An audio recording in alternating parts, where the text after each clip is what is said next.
अस्सलाम वालेकुम दोस्तों, पाकिस्तानियों के लिए बड़ी खुशखबरी आ चुकी है कि पाकिस्तान में दोस्तों ईद उल ज़ुहा 2022 कब और पाकिस्तान में किस तरीके को मनाई जाएगी।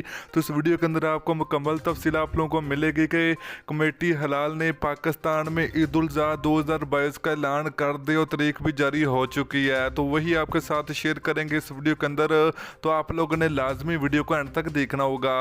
तो दोस्तों उससे पहले अगर आपने अभी तक इस वीडियो को लाइक नहीं किया तो वीडियो को लाइक करें, चैनल को सब्सक्राइब करें, बेल आइकन जरूर इनेबल करें। तो चलिए दोस्तों आपको बताते चले कि पाकिस्तान में बकरा ईद जो कि 2022 जो कि पाकिस्तान में दोस्तों अगर बात करें तो पाकिस्तान में ईद उल ज़ुहा 2022 जो कि 10 जुलाई 2022 को पाकिस्तान के तमाम शहरों में मनाई जाएगी, मतलब कि पूरे पाकिस्तान में मनाई जाएगी।